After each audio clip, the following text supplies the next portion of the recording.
At the family barbecue, I funded top to bottom. Dad raised his glass. Congrats, here's your trip to Tokyo, first class, all expenses. Then he looked at me. Mortgages due $2,600 by Monday. Handle it like a man. I asked, why do I pay while he gets vacations? He said, bicker, as he's the future of this family. So I texted one line and closed the joint account. And then I hit send on a file I've been editing for months. Razor glasses. Dad shouted loud enough to make the neighbor's dog stop barking to our Adam Tokyo first class. Hotels, tours, everything covered here in this. The backyard exploded with applause. Someone hoped someone else snorted into their drink. I stood by the grill, grease on my hands, the ribs, the beer, the folding chairs, the custom cake with Adam's name and gold. All of it was paid for by me. And this night, this celebration, wasn't even my dad. Turned to me with that flat, heavy tone he used when delivering bad news at full volume. Oh, and by the way, mortgage is due Monday, $2,600. Handle it like a man. I didn't say anything at first, just looked at him, at Mom pretending to super whine, Adam lounging like a prince in a lawn chair.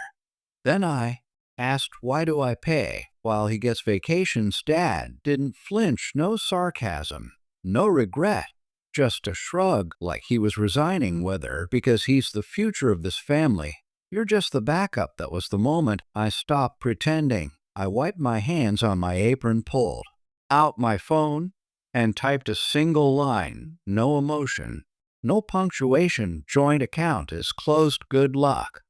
Then I hit another button, one I'd been preparing for months, quietly, patiently, late at night, in the dark, when anger felt cleaner than sleep. The fall was gone now.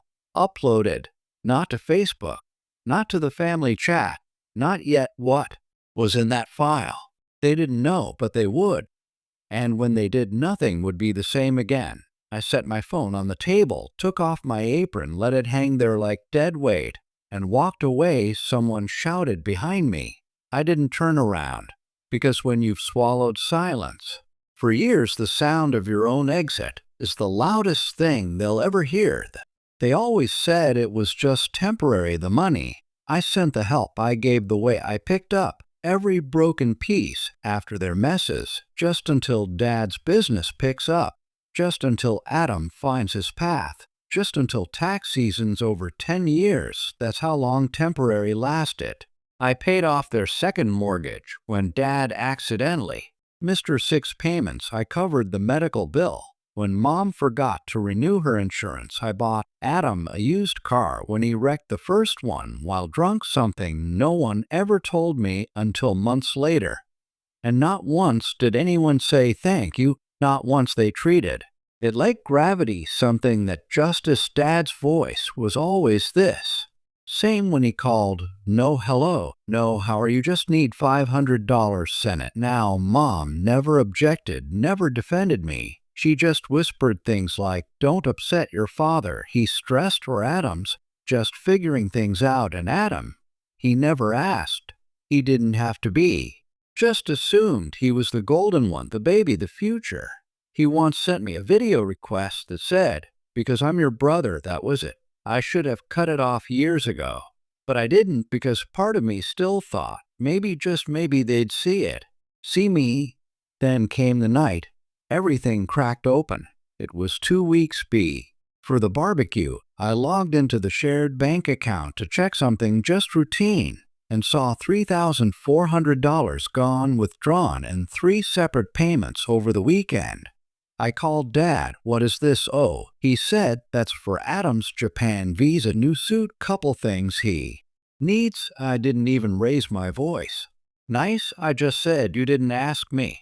And he laughed. Why would I? You always take care of family. That was the first time I felt something in my chest twist, something old and sharp. The next day, Adam posted a reel on Instagram, standing in front of luxury hotel with the caption, manifesting abundance when you're fine. Family believes in you, anything's possible. I almost smashed my phone. Then came the Facebook post from on a picture of Adam and Dad.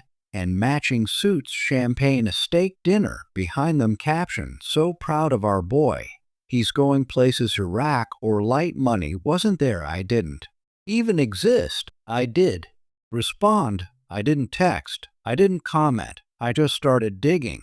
And that's when I found it, a folder buried in the family's shared Google Drive. It was labeled Taxes 2022, inside receipts, W2S, some old PDF, and something I wasn't supposed to see. A document titled Loan Application Draft for Review. I opened it. There was my name, my social security number, my job title listed as a co-signer on a business loan application. I'd never signed for a business that didn't exist, and the kicker, Dad's handwriting at the bottom, a note to someone named Mike. He won't ask questions.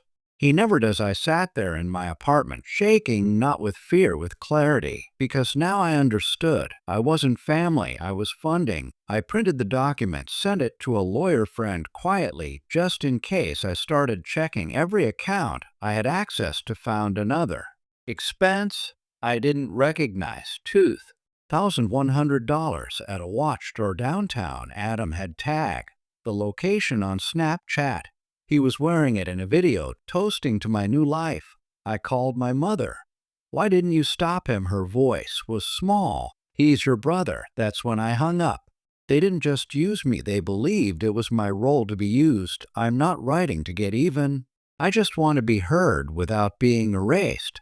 But they didn't know I'd been saving every email, every them on, every text, every shared bank password, every lie that had a time stamp. They didn't know. I had a folder encrypted, backed up in the cloud, labeled "If they ever push me too far." And now I was opening it. He texted me late Saturday night.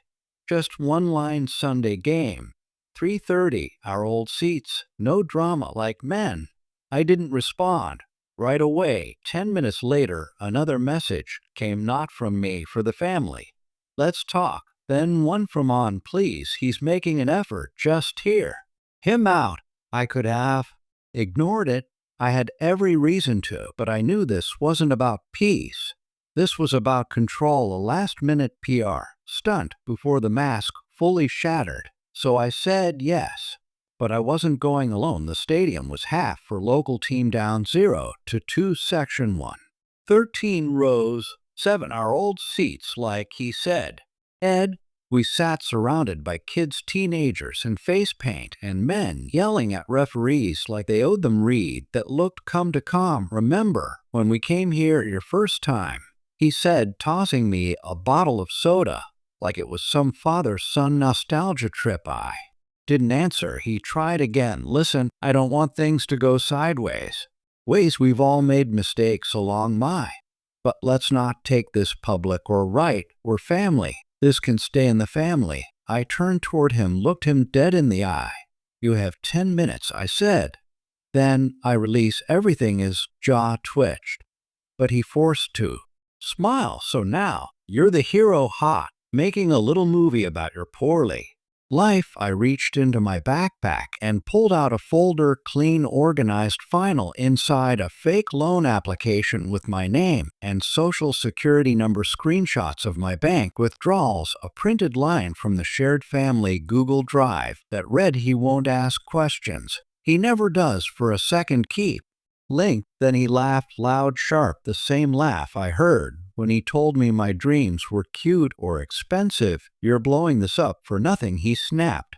"I carry this family on my back while you counted pennies. I built this house with my money," I replied. "And while you posted pictures of Adam $1,000 suits, I was the one getting the overdraft alerts." He stood up, voice rising. "You better come down." "I won't," I said, "because someone else needs to speak." And then she stepped forward. Tanya, his former accountant, mid-40s, precise voice, no frills. She sat beside him, pulled out her own folder, and spoke like a court verdict. "I worked for him for 6 years. I saw him for the application. I saw him list he was a cosign. Or without your consent, the bank has opened a fraud investigation." He froze, then turned to me, red-faced. "You brought her here To the game, I still to this isn't a game. This is the final whistle. You never apologized, never explained, you just want to be quiet one last time.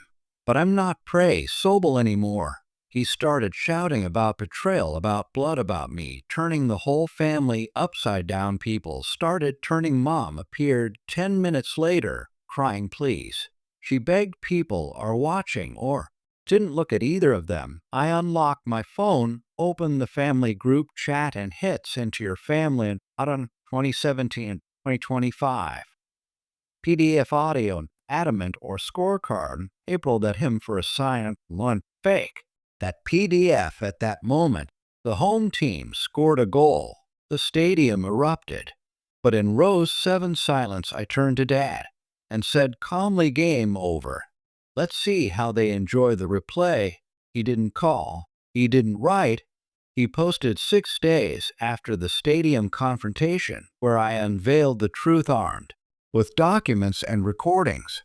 Surfaced not to apologize, not to explain, but to reclaim control. He launched a new Instagram account at Real Family Truths bio. Father provider betrayed by blood. The first post was a video filmed in his truck, his usual confessional booth, dim lighting, soft country music in the background.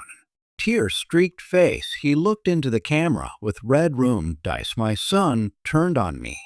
He began, voice trembling. But I forgive him. He paused as if gathering strength.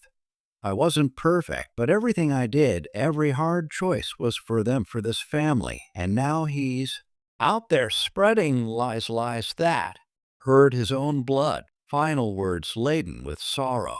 I love you, son, I forgive you, but I won't stay silent. The internet exploded. People fell for it, hook, line, and crocodile tears. You're such a strong father. Kids today have no heart, though regret this one day. Prayers for your broken family. By midnight, 72,000 views.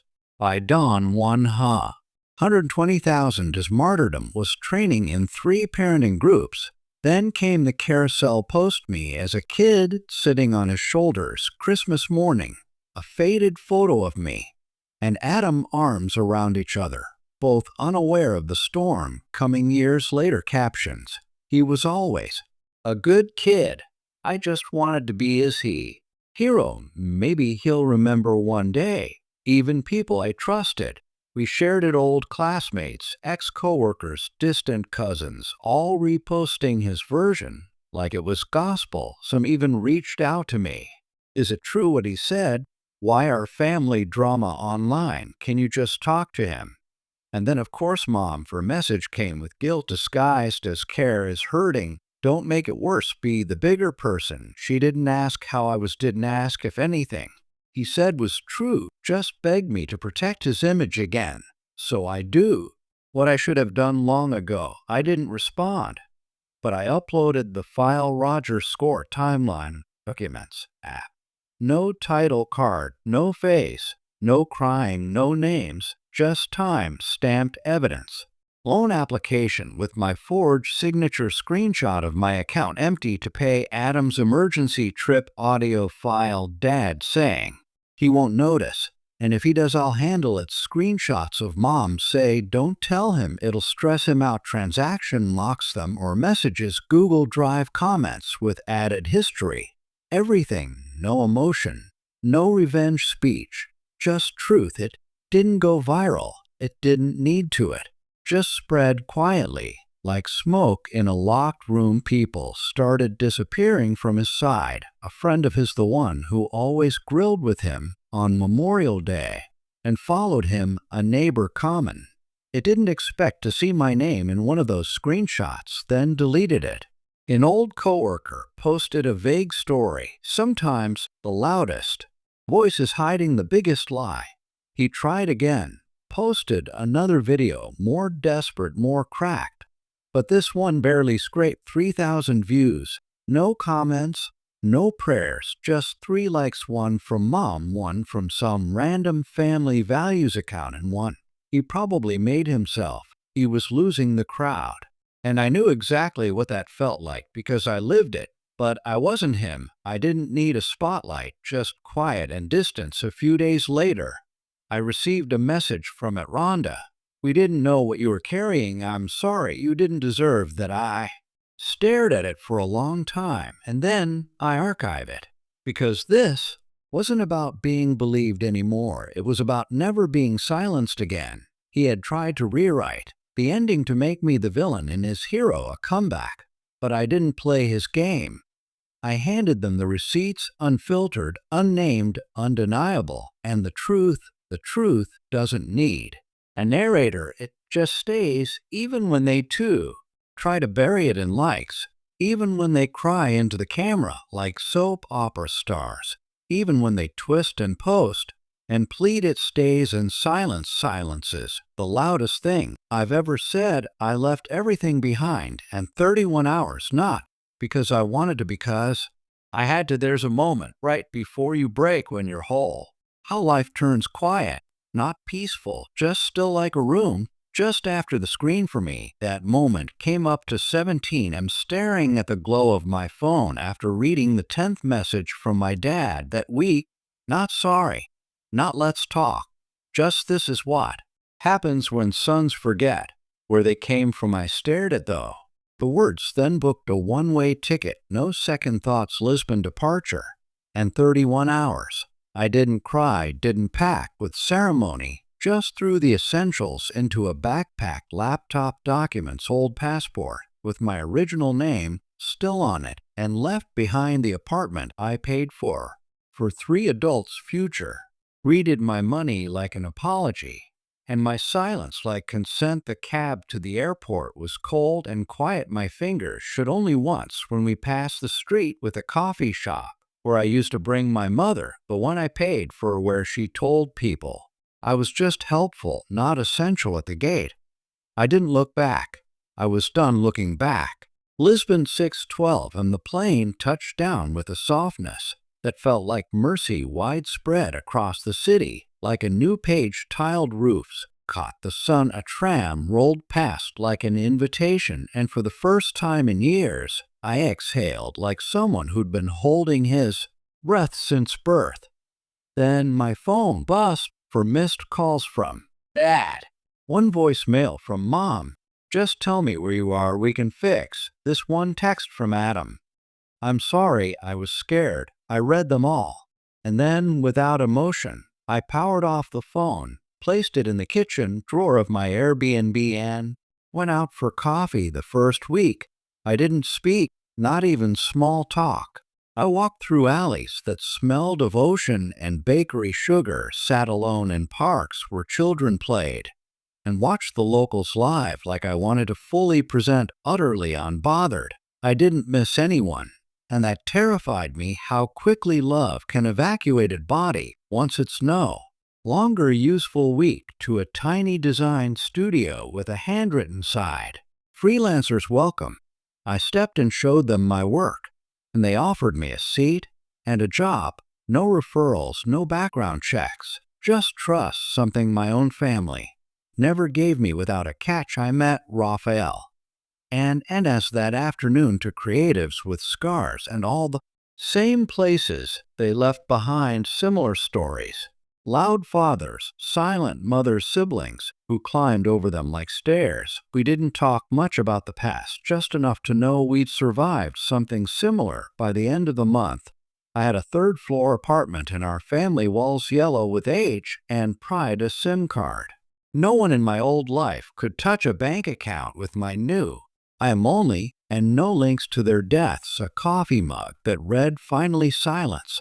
I posted one photo, just my bare feet in the sand, a book face down on my chest, the phone beside me, screen black, irrelevant caption, starting fresh. If I don't reply, it's because I don't need any more. No hashtag tax, no geovax, just truth. It didn't explode online. It inhaled dozens of the ums. Quiet. Once I paid off my dad's gambling debt for 7 years. He still called me lazy. My mom saw the apartment I bought her and told people that was her smart investing.